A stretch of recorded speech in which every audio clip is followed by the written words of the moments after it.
The earliest record on the house is about 1892. That's when we believe it was probably built.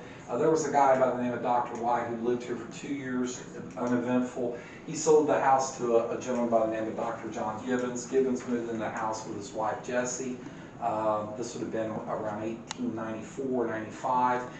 There are a couple pictures that are available to us. This would have been, the doctor's practice would have been in this part of the house. That would have been, for the family and everything. People would have came in that door. These couches, none of this is original. In the one picture I've seen, there is a desk here, like a receptionist desk, and there were little wooden chairs lying along here. We believe that Jessie acted as a receptionist / nurse. Okay. This room is also called Big Black's room. That's what Saunders and Gwen call it. Supposedly, there is some type of black form or entity in this room. I have personally never seen it. Often it appears here. What I've had people describe it, it starts out kind of small, it gets taller, gets taller, gets taller. I do know I brought a psychic here, Joy Lee, and this has been about 3 years ago, 4 years before, long before I bought the house. I've only owned the house for a couple months now. She said that she was pretty convinced that it wasn't a ghost, it wasn't demonic, it was something else. And I said, what's that supposed to mean? She said, I can't really explain that to you. I didn't feel that it was demonic either. Yeah, and then the psychologist couldn't bear to see something that's definitely got paranormal activity on forever. I just couldn't bear it, so.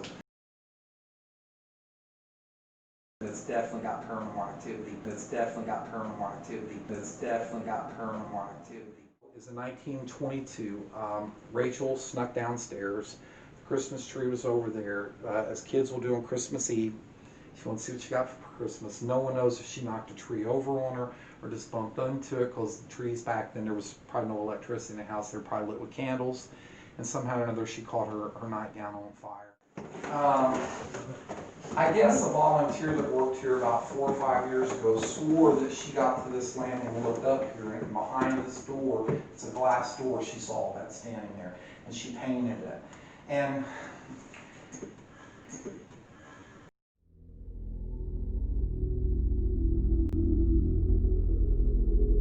Rachel's room. This was December 24th when she caught on fire.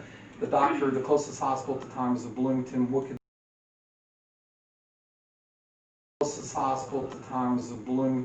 could they do for her? He's a doctor. He laid her in bed. He kept her, pain-free, I guess, on probably morphine.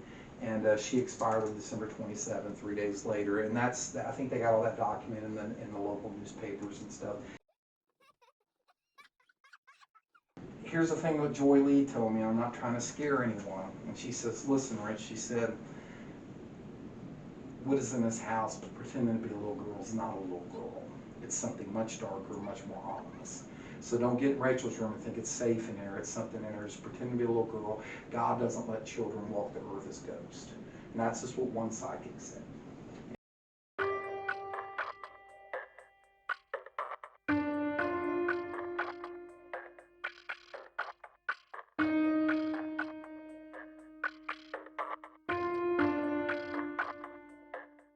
This is Jessie's room.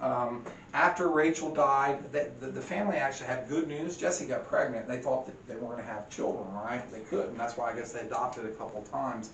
And they had a little girl named Elizabeth. Jessie was an older mother. I think she was 37. She got pregnant. And tragically enough, 10 months into the young child's life, the little girl did die. Elizabeth did of pneumonia. They called it consumption back then. And then Jessie was so distraught, wouldn't even get out of bed, that Jessie also, about a month later, died in this very room. There's a lot of disagreement about how many people died in the house. We don't know. But when we're talking about actual people who lived in the house that passed away, we have Rachel, we have Elizabeth, we have Jessie. And the fourth known death we have that's documented happened here. It happened in the 1940s, where these had been made sleeping rooms, and they were sharing the restroom, of course. And there was a family that owned the house that lived downstairs. We don't know the whole details other than the fact that it was holidays, and everyone left the house except for Mr. H, Mr. Henderson. And he did slip in this very bathtub. This is the real bathtub. And unfortunately, he broke his neck, and they didn't find him until the main family got back about 4 days later. Gary would have been the fifth known fatality. And Van didn't even like to talk about Gary because he's convinced that Gary didn't know anything about his condition. But in 1982, they found Gary at the bottom of the steps over here, going towards the parlor. He was a 12-year-old boy. His neck was, and that family was living in the house. They were renting it, I guess. And the family decided too many weird things had happened, and now a tragedy like that, they refused to live here. So Gary's dad came here with his older son, and they were emptying the house out. And he is the 6th documented fatality. He had a heart attack right on the spot. His name was Virgil. This is Virgil's closet. Steve bought the house. He come up here and he opened up this room, and he immediately started noticing satanic stuff, upside down crosses painted on the walls. He got rid of all that. 666. It's believed that people had been breaking in the house. The house had been closed for over 10 years, boarded up. And probably, some occultists or probably high school kids just being silly, who knows. But they were doing what he believes some occult stuff. So he just nicknamed this the seance room. Okay. She okay? Yeah, I don't feel very good. Okay, that's all right. That's all right. All right. And she's got some empath stuff going on. So we got into the tour, went into Rachel's room, and I was standing there up against the dresser behind my back. And I had my arm on my hip. And I'm standing there and I've got the flashlight, pointed at the floor or the ceiling just to, give general light in the room. And I kept feeling a little hand or something tap my arm a few times, trying to see if it was okay. They could hold my arm, and then it held, and I just flashed my light over to see if somebody was touching me, and it stopped. And how'd that make you feel?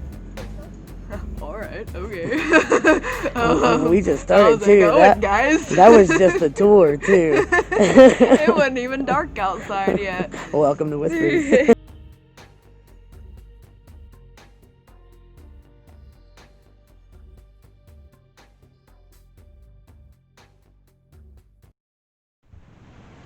Are you available?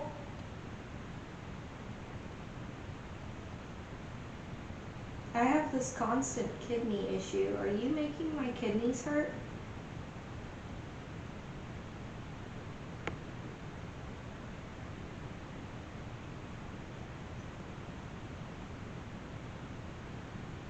If you are in here, can you make a knock or a tap on the wall or some noise to let us know you're here?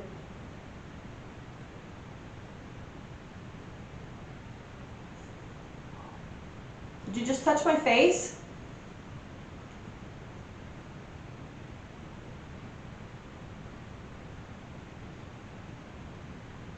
If you just touched my mom's face, could you make this light up for me?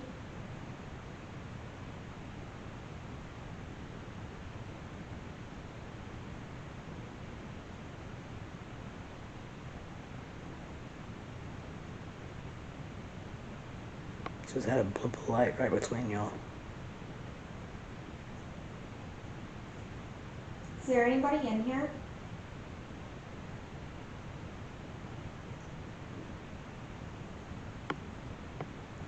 Sophia, are you moving? If that was you, could you do it again?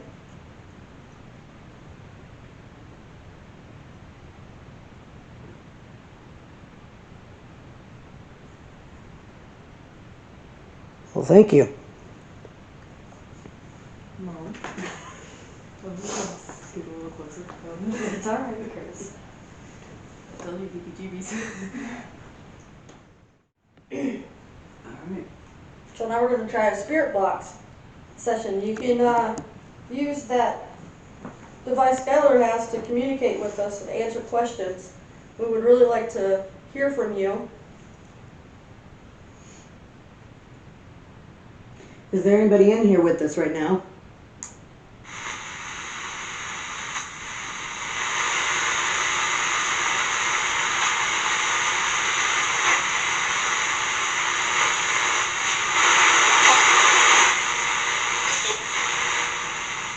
Did that say there is? Could you tell us your name?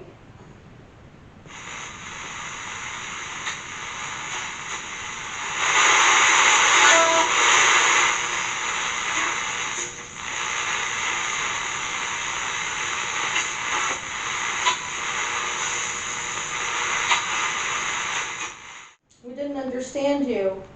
Could you please tell us your name?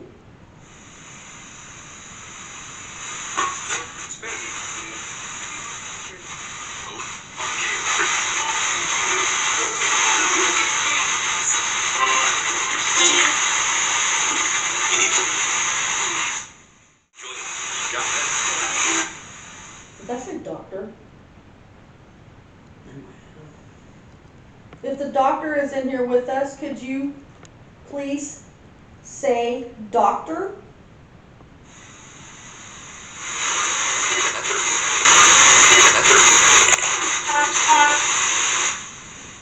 So just say doctor. Right off the bat, it said doctor.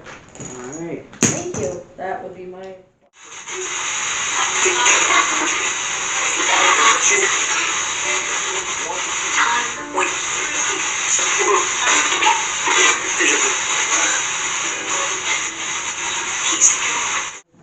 Yeah. Leave that rolling in here. All right, doctor, we're coming in.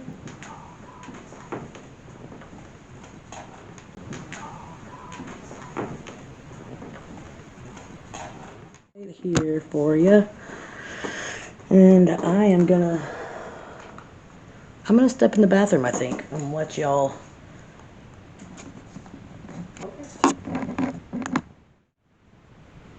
Dr. Gibbons, I need some medical advice.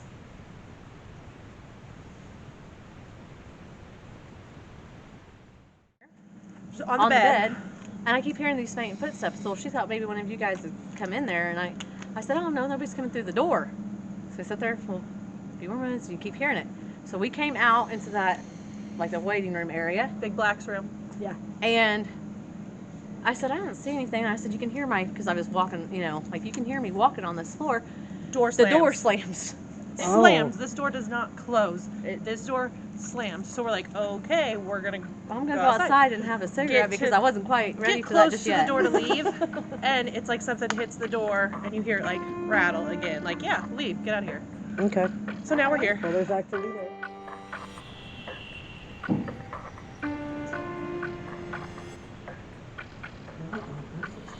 What was that? Do you guys hear any thumps?